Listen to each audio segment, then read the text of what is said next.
We have reached the halfway point of 2023 and already so many fantastic books have come out. So I've compiled my top 10 books of this year so far. A few caveats just to make this really clear. All of these books were published in 2023. These are not just my favorite books that I've read this year, they are books that came out this year. These are also exclusively fiction because that's mostly what I cover, it's mostly what I read, which is kind of a shame because I've read some great non-fiction. Two of my favorites would be these: The Feminist Killjoy Handbook by Sara Ahmed, who is a fantastic philosopher, and Page Boy, Elliot Page's memoir about coming out as a trans man and his struggles with family, friends, and Hollywood. I also haven't read every new release that I wanted to get to from the first half of 2023. For example, all of these came out in the first half of this year, and I haven't read them yet.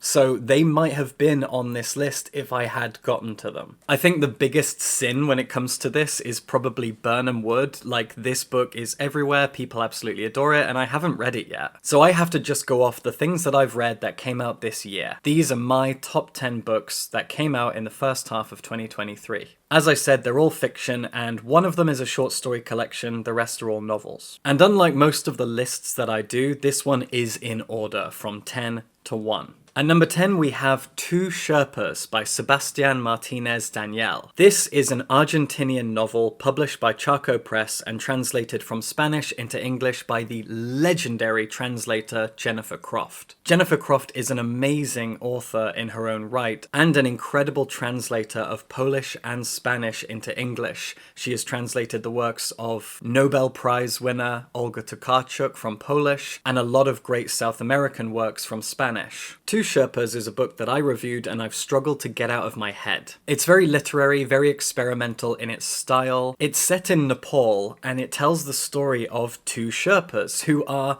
looking down over the edge of a cliff at the body of a dead rich Englishman who fell to his death and is just lying on a rocky shelf, probably a few dozen meters down. And they're just looking over, staring down at him. And the whole book takes place over the 10 minutes of time that they're just staring for. But in those 10 minutes, we learn about these two men. We get their backstories, we get their attitudes, we learn a lot about Nepal's history, and there is a rightfully cynical attitude and approach to colonialism and the British Empire, exemplified by this arrogant, stupid, rich Englishman who is just lying dead now while they look down at him. It's a very interesting book. I enjoyed its cynicism, I enjoyed the way that it's told, the fact that, as I said, this all takes place over 10 minutes. It's experimental, it's strange, and I'd love for you to check it out. My favourite genres of fiction are horror and the gothic, and these two things overlap a lot,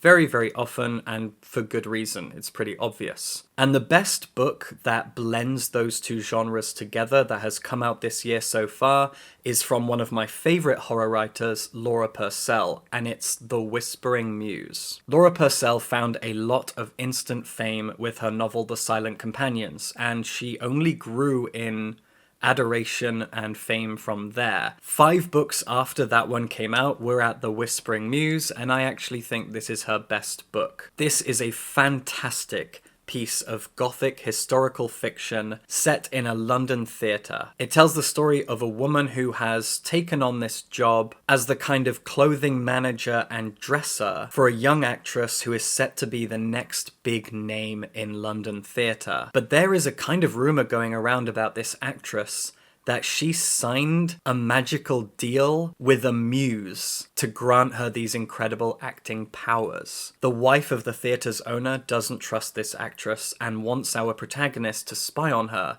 but our protagonist gets to know the actress and befriend her and is suddenly caught between a rock and a hard place. It's a very claustrophobic novel. And I love theatre, I studied theatre at university, and so blending paranoia and claustrophobia and a very gothic series of tropes, themes, and events with a theatre setting, it's just perfect. The Whispering Muse is the best thing that Laura Purcell has written. I'm already a massive fan of hers, and I'm so glad that this book just excelled in every single way. But just while I'm here, I would like to quickly mention that there have been a lot of really, really great books that have come out this year within the gothic and horror genres, and these are the other ones that I absolutely loved. And it was really hard to pick just one. Like, these are great books. Gothic, dark academia, and horror. I love all of these. They all came out this year, but I wanted to just pick one. I wanted this list to be a bit more diverse, and I could have easily put a lot of these on that list as well, and it took a lot of strength for me to not fill up this list with horror and gothic stuff. So I picked The Whispering Muse, but all of these are also great. Next is a book that I did a formal review of, Honeybees and Distant Thunder by Japanese author Riku Onda, translated from Japanese by Philip Gabriel. This is a stunning novel. I actually lent this copy to my partner's mother, who took it on holiday, and now it's got a bit of sand on it. She loved it too because she's a classical musician, and this book is about classical music. It's set during an international classical music competition in a small town in Japan, not far from Tokyo. Our protagonists are three prodigies, and there are a few other people who we also follow, judges and other competitors. The whole book is about this competition. It's all about classical music, specifically piano. We learn a lot about classical music throughout the novel, but more importantly, we learn about these characters, what competition means, how they bond with each other, how each of them approaches music, and what music means to them, what it brings to their life when it comes to hobbies, jobs, our mental health, our day-to-day lives, the relationship between people and music. It's a really, really beautiful book. And the attitude towards competition is a very curious thing in this book. I've done a full review that you can go check out, but Honeybees and Distant Thunder is absolutely beautiful. Very, very captivating from an author who clearly knows a lot about classical music, really respects it, and kind of wanted to write an homage to what classical music means to her. And I think she did a bang-up job. At number 7, we have Walking Practice by Dolki Min. This is a Korean novel translated into English by Victoria Caudle, who did a really, really great job of translating something very, very experimental. I talked about this book relatively recently, and I really, really gushed about it at the time. It's a very, very strange book about gender and gender roles in a lot of ways that very much spoke to me as a trans person. This is about an alien who has crash-landed on Earth and has been stuck here for about 15 years. When they first arrived, our alien tried eating lots of different things. Things that humans would eat, like fruit, and things that we wouldn't eat, like concrete. And eventually they realized that the tastiest thing, the thing that sustains them best, unfortunately for us, is us. And so they go out and eat people. And the best way to do that is to morph their body and disguise themselves as a human being, join dating apps, go on dates, lure people in, have a bit of sex with them, and then eat them like a praying mantis. It's quite funny in places. It's also really bleak and sad because it tackles loneliness. And it's very, very interesting the way that it deals with gender roles. Our alien half the time disguises themselves as a man and the other half as a woman, and they mostly deal with straight dating. And so we look at the different attitudes towards dating and sex from straight men and straight women. And our alien obviously has noticed this because they play both roles. I found it so alluring the way that it looks at attitudes towards dating and sex from straight men and straight women. The fact that they hunt down a woman at one point and the woman almost gets away because women are used to being kind of ready to run if they need to when dating men.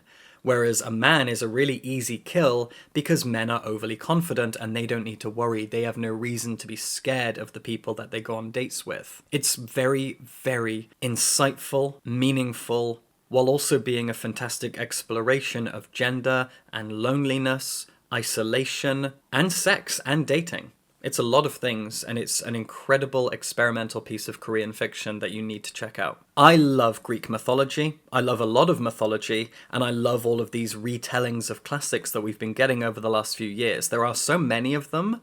I like all of them, and I'm happy for them to keep coming, but it does mean that you have to start being a bit more selective, and there's kind of this feeling that it's all being a bit devalued by the sheer number. Quantity over quality, which is why I was so happy and undeniably surprised when I found Clytemnestra. This is a debut novel by author Costanza Casati, and it is amazing. It tells the story of Clytemnestra. In Greek mythology, Clytemnestra was the unfortunate wife of tyrannical king Agamemnon, sister of Helen, who is abducted and taken to Troy, and mother to a child that ends up getting sacrificed. She had a very, very tragic and danger-filled, misery-filled life, and this is her entire life story, which we have seen told in various other books, even very recently, and even in theatre and film and all sorts of different things. And yet that story is told best, in my opinion, right here in this novel. The story of the Trojan War, the story of Helen, characters like Agamemnon, we've seen them all before. But Clytemnestra, this book, tells that story with so much heft and, most importantly, feminine rage. Rather than it just being a tragedy, this is a hate-filled book, a full biography of a woman full of feminine rage. Against patriarchy, against royal families, against war itself. I absolutely adored this book. In my opinion, this is the best Greek mythology classical retelling that we have. Now we're into my top 5, and at number 5 we have the only short story collection on this list, The Trees Grew Because I Bled There, by my favourite horror writer, Eric LaRocca. Eric actually published his debut full novel this year, but he also published this, and I think this is better. I loved Everything the Darkness Eats. I reviewed it. I thought it was great because I think everything he does is great, but this short story collection is my favourite thing that Eric LaRocca has ever put out. This is an amazing collection of about 10 stories that have a real focus on eeriness, body horror, and sometimes the concept and execution of the thriller. There is one story in here that is an out-and-out thriller, where a guy who claims he can see the future is trying to kidnap a child by claiming that child is about to get bitten by a snake. I loved that story. I thought it was incredible, very different from everything else he's written. What I also love about Eric is that he is a queer writer who really focuses on writing gay and lesbian characters in his stories. And the thing is that the horror genre really resonates with a lot of queer people, especially trans people. Like, the overlap between being a trans woman and being a horror fan, it's a pretty intense crossover, and I don't really know why. It's a fun thing, but I love that we have this incredible queer American writer who is doing horror so much justice, while also really putting a focus on queer characters and queer stories. And unfortunately, that means a lot of queer tragedy, but not always. Sometimes this is just a regular story where the characters happen to be queer, and that's what we like to see. There are some really, really fucked up tales in here. This is a gory, bleak story of people burning, kidnappings, abuse, mutilation. So many horrible, horrible things are covered in here. This is not for the faint of heart. There are some really twisted tales in here, and that's the reason I loved it. At number 4, we have Looking Glass Sound by Katrina Ward. I met Katrina recently, and she is an absolutely wonderful, kind, sweet, pretty eccentric person. She also watched my review of this and loved it, and I was very, very flattered. Looking Glass Sound is amazing. Katrina Ward keeps pushing the envelope when it comes to what the thriller is and what the gothic is. She wrote one of my favourite thrillers, maybe my favourite thriller ever, The Last House on Needless Street, which a lot of people absolutely adored. After that came Sundial, and then this, which I don't know if it's my favourite book of hers. That might still be Needless Street, but I do think this is her best work. When I met her, I did talk to her about the fact that she is consistently pushing the boundaries of what these genres do and how they behave and what their rules are. Needless Street was her pushing gothic, horror, and thriller all together and pushing them to their absolute extremes. And so this almost feels like a piece of meta-horror.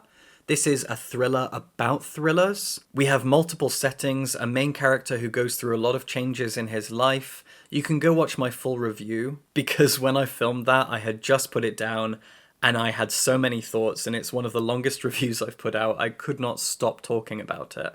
Looking Glass Sound is an incredible thriller with a few horror elements. It's intensely literary. It is a book that explores how storytelling works. Once again, Katrina Ward manages to explore the Gothic and look at how things can remain Gothic while breaking away from a lot of the established tropes and rules, and I think that's incredible. But wow, this is an amazing thriller. Please, please check this one out. Number 3 was a real surprise for me, and that's Yellowface by Rebecca F. Kuang. I mentioned in my review how I read The Poppy War, her debut fantasy novel, and I thought it was only okay. And then something compelled me to pick up Yellowface, which has turned out to be one of the biggest books of this year, and rightly so. After I read this, I went out and got and read and reviewed Babel, which also turned out to be an incredible masterpiece from last year. Babel is one of the best pieces of historical fiction, fantasy, and dark academia I've ever read, and now I am a massive R.F. Kuang stan. And Yellowface is one of the most incredible pieces of literary thriller fiction I have ever come across. We follow a white American woman who has had very, very marginal success as a writer, and she is best friends with a Chinese American writer who saw an astonishing amount of success. She is a critical darling. And right at the beginning of the book, she dies. She chokes on a pancake while she's drunk, and our white protagonist steals her manuscript from her apartment. The manuscript for her next big book that she kept completely secret. No one knew it existed, and so she realizes that she can get away with finishing it, editing it, tightening it up a bit, and publishing it under her name. This is a book about plagiarism. It's a book about cultural appropriation. It's a book about the darker side of the publishing industry, and we spend the entire novel wondering if she will get away with it. And it's not that straightforward. It's not just building up to some conclusion. It really ebbs and flows all the way through as people start to wonder if she really did write it, and she's got to try and convince people that, yeah, she did.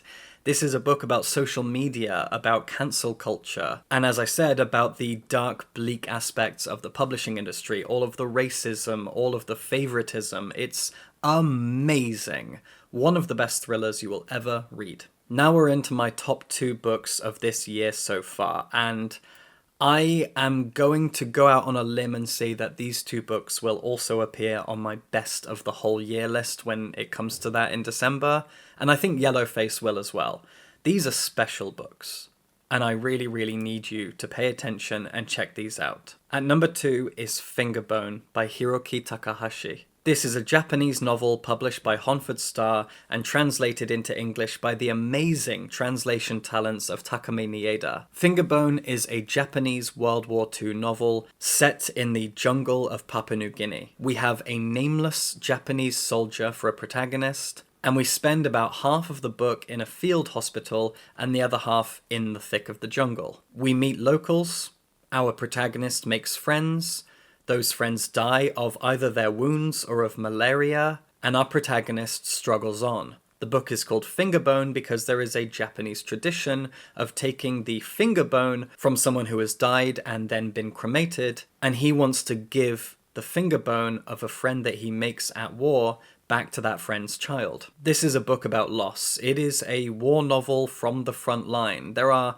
many great war stories, war poems, war films that tackle very, very similar themes here. Books that put the frontline soldier at the heart of the story and ask us to question what war is all for and if it is all worth it. And I think this book does it even better than most of those great stories. This is on par with the incredible, hefty, weighty, emotional talents of someone like Wilfred Owen, one of my favourite poets. I love this book so much. Please check out my review, where I talk a lot about my feelings about war and how complicated it all is, and just how effective I found this book. I read it in an afternoon, and it's so beautiful. It's heartbreaking, it's tragic, you probably will cry, but it really, really has us reframe how we think about war. And at number 1, my favourite book of this year so far. I'm very curious to see where it will land when we get to the end of the year. It'll be on my end of year list. I just wonder if it'll stay at number 1. I guess we'll see. This book is In Ascension by Martin McInnes. This is a masterpiece of literary science fiction. An amazing book with a very, very simple premise and theme. The beauty of this book lies in its simplicity. This is not hard science fiction. This is not deep and intense political struggles. This is a very simple book with so much beauty and nuance to it. It tells the story of a young Dutch woman. She's a marine biologist slash microbiologist, and she travels the world and eventually beyond the world as she's invited on various expeditions. First out into the ocean to examine the life that exists in those intense, hot, pressurized deep sea vents, because she's looking at evolution and missing links. And discoveries there lead her to work in the Mojave Desert. And eventually she gets on a ship bound for the furthest reaches of our solar system. There are discoveries, there are revelations. This is an incredible book about where we are, how far we've come, where we came from, human experience, human endeavor, the beauty of the natural world, of life and evolution and growth. This is a book about respecting science and discovery, biology, history. It's such a beautiful book. It's a book that binds us all together. It examines that old truth that we are all made of star stuff. We are all the same thing. We are all made of the same stuff. And it explores that history, that truth, and where that might eventually take us. It is so beautiful. In Ascension is a true literary science fiction masterpiece. My favorite book of this year so far, possibly my favorite book of this year, full stop, I don't know, and one of my favorite books I've ever read. I could cry just thinking about how beautiful and perfect In Ascension is. There you go. Those are my 10 favorite books of the year so far. As I said, there are lots of non-fiction and other great books that I've missed out, and books that I haven't gotten to yet that might have made the list if I had read them by this deadline, and I didn't. But oh my god, Fingerbone, Yellowface, In Ascension, these books are masterpieces, absolutely incredible works of fiction that I really, really need you to check out. And if you enjoyed this, support me on Patreon. I'd really, really appreciate your support. My patrons are amazing people. Go read some great books. Happy half of the year. And subscribe for books.